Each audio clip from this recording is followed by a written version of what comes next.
大家好，得知前总理李克强突发心脏病，经抢救无效突然离世，享年仅68岁，深感万分惋惜。因为不在国内生活，其实我对他印象不是很深。我看过一张照片，一直不能忘怀，就是这张。他一个人在帐篷里吃榨菜，喝稀饭。尽管有港台媒体说这是张作秀的照片，但我相信中国最高领导层极少有作秀的习惯，不像那些选举制的政客们无时不刻都在作秀，真正干实事的很少。那张图片出自哪一年，不是评论李克强为人的标准。不管中国官媒是2013年还是2020年用这张图，李总理肯定不知情，所以也只有敌视中国的媒体才会用这张图片大做文章。出于好奇，在西方的谷歌搜索引擎输入李克强3个字，首先显示的是德国之声，然后是法广、美国之音、BBC 以及美国之音旗下的自由亚洲电台的中文报道，全是阴阳怪气的政治解读，非常令人恶心。美国之音还发表了一段1分钟的采访北京市民的视频，都在为前总理的突然离世感到惋惜与难过。李克强在总理呢，他是我们在经济界贡献挺大的，对我们国家呢，他的去世也是一大损失。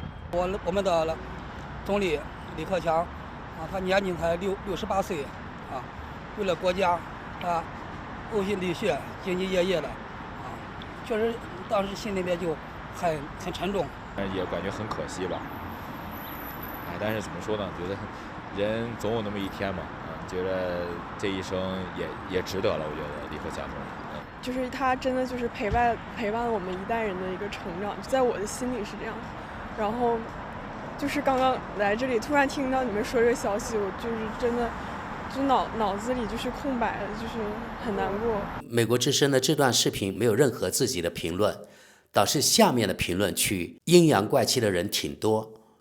如果我没错，西方肯定想借前总理的离世作为发起在中国颜色革命的契机，就像1989年胡耀邦去世一样。李克强给我的印象是一位踏踏实实为人民做事的总理，他不会作秀，为人低调、真实、稳重。总之，我觉得是一位合格的国家领导，因此对于他英年早逝觉得太惋惜了。他本应该好好享受退休的生活。德国多家媒体也报道了这一消息。现在我们先看看德国国家电视1台的报道。心脏病突发，中国前总理李克强离世。李克强于今年3月卸任中国总理。有关他健康状况的传言流传多年，现在他在上海去世，享年68岁。中国前总理李克强去世，据国家通讯社新华社报道，当地时间周五凌晨0点10分，李克强在上海突发心脏病，经抢救无效死亡。李克强在担任总理10年后，于今年3月卸任，他今年68岁。与习近平的权力斗争，李克强1955年7月1日出生于安徽定远，是一位干部的儿子。与其他知识分子一样，1974年文革后期，他不得不上山下乡。作为仅有3%考上大学的考生之一，他在北京大学攻读法律，并获得经济学博士学位。1983年，李克强在共青团工作，他后来的靠山是党和国家领导人胡锦涛，但他在北京的仕途起步并不顺利。即将离任的国家主席胡锦涛实际上想让他的门徒成为强人，然而由于他的前任江泽民身边的上海帮，这个计划失败了。李克强落选了，但至少他当上了总理。随着他的靠山胡锦涛对他的保护越来越少，他的运气越来越差。习近平实际上剥夺了政府的权力，在他的领导下，党的工作小组和委员会接管了政府工作，因此李克强成了一只跛脚鸭。多年来关于健康状况的传言也不绝于耳。外交官们在秘密会谈中爆料说，在他出国访问期间，日程中总是不得不安排长时间的休息时间。2020年，李克强努力通过增加政府开支来应对新冠危机造成的经济下滑，他称之为非常时期的非常措施。此外，与美国的贸易战也给这个世界第2大经济体带来了问题。当时李克强在人代会上警告说，当前和不久的将来，中国将面临前所未有的挑战。德国中间偏右的媒体《世界报》的报道稍微有些区别，我们来看看后大半部分。从2013年到2023年3月，他一直是中国权力第2大的政治人物。李克强支持私营经济，在党和国家领导人习近平大规模扩大其权力和对经济与社会政策的控制后，李克强几乎没有什么实权。2013年，李克强本应由时任党和国家领导人胡锦涛扶植为接班人，但计划失败了。最终，习近平被任命为国家元首，李克强被委任总理一职。作为最高经济政策制定者，李克强承诺改善为中国创造就业和财富的企业家的条件，但在习近平的领导下，国有工业的主导地位得到加强，对科技行业和其他经济部门的控制也更加严格。李克强是一名训练有素的经济学家，中国国家主席任命他为党的改革委员会主任，从而剥夺了他在经济问题上的决策权。共产党领导层呼吁要经济独立自主，他确实向私营企业和外国企业开放了一些行业，例如电动汽车市场，但领导层打造了国有国家龙头企业，并鼓励国内企业依赖国内的供应商而不是进口。此外，习近平还扩大了反间谍法的适用范围，管理咨询公司的办公室也遭到搜查。外国公司抱怨说，他们感到在中国不再受到欢迎。好，我们看最后一段。2020年，李克强负责新冠疫情的危机管理，中国实施了史无前例的控制措施，旅行基本停顿了3年，多个城市被封城数周。作为他最后的官方动作之一，李克强于2022年11月主持了一次内阁会议，宣布放松抗疫措施，以缓解经济衰退带来的影响。好，朋友们，《世界报》的报道到此结束。不知大家有没有这样的印象？《世界报》的报道貌似也加入了更多自己的主观观点，对习近平比较负面。在此背景下，我们来看看读者评论。第一条评论：不是从窗户掉下去的吧？下一条评论：太巧了，有些事情是不存在的，至少中国人尽力让它看起来像是自然死亡。下一条评论：哦，我去，继莫斯科之后，这种情况又蔓延到了北京吗？下一条评论：已经很多年了，阿里巴巴的马云，香港的出版商，不受欢迎的外交官或部长，消失数周或数月，然后发布视频承认所犯的错误，或者根本不露面。世界各地都有人死在外国，就像普京的所作所为一样。下一条评论：这不就是最近被带离人代会的那个人吗？德国知识补充，估计此人是指胡锦涛。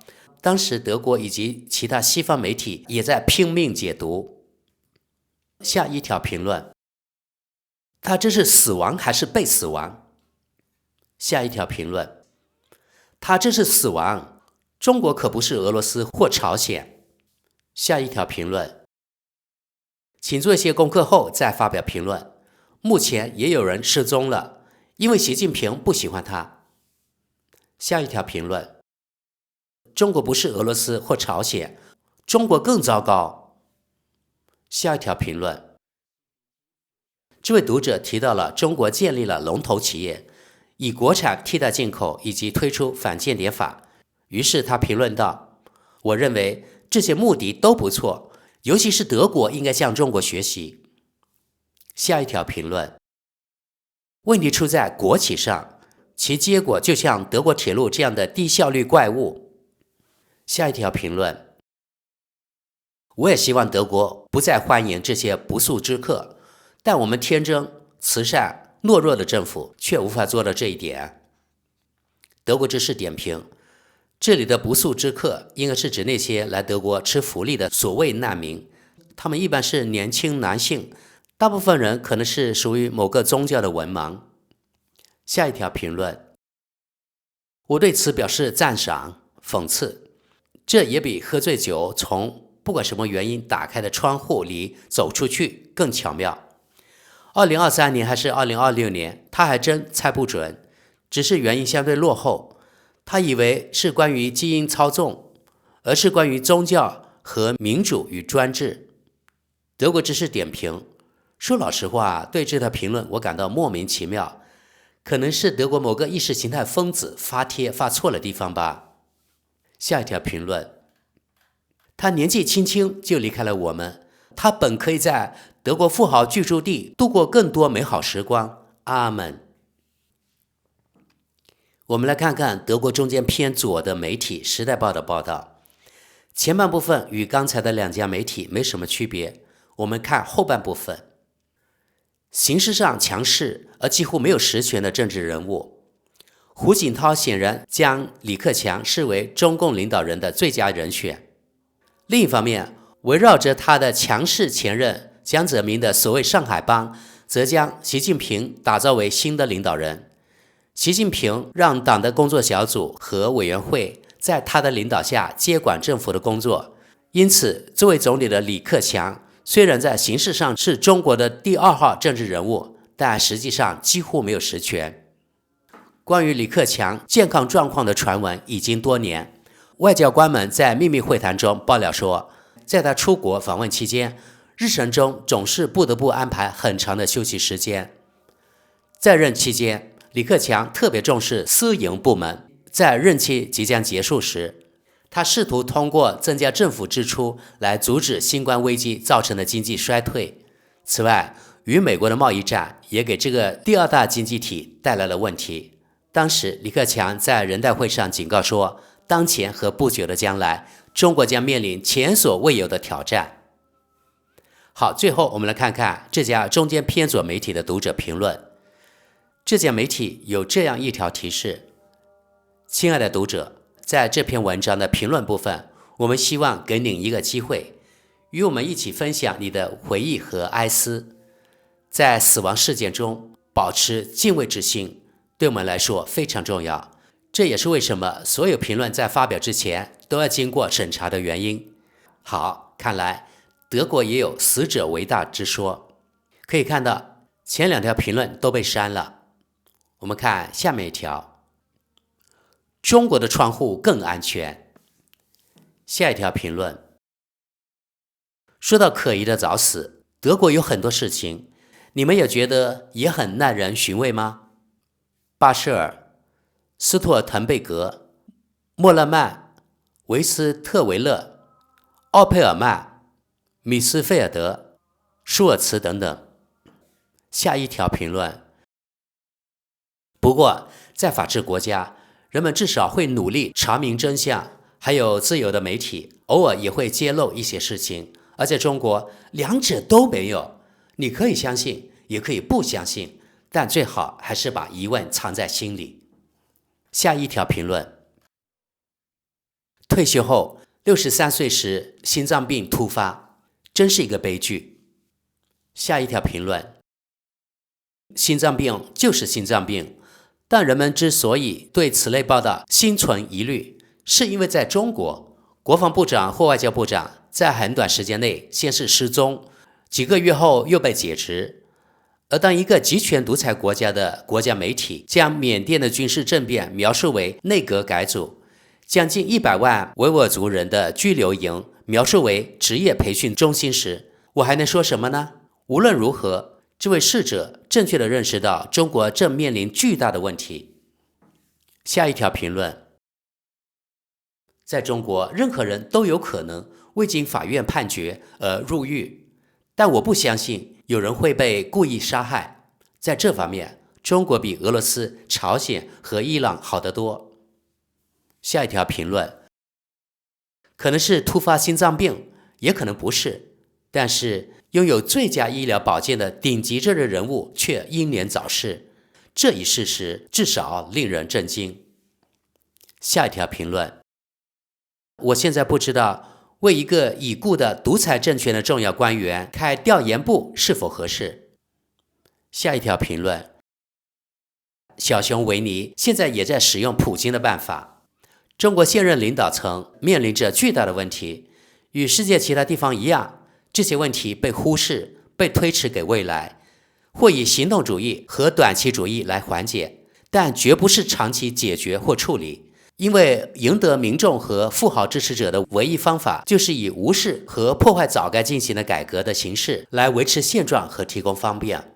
中国人还会持续数年无视和压制人口结构的变化，以及中产阶级对自由和权利日益增长的需求。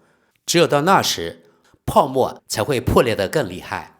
但我们对德国、欧洲的这种行为再了解不过了。例如，即使在今天，大多数人仍希望坚守化石燃料产业，因为这一直有助于德国经济的发展。而所有的改革和变化都只会威胁到现状。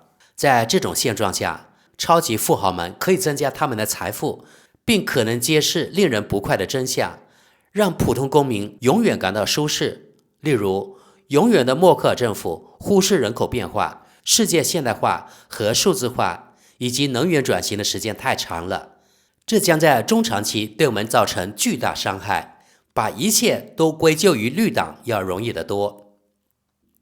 好的，给各位看德国媒体以及读者对李克强突发心脏病离世的报道和看法就到这里，请各位在评论区发表你们的看法，谢谢。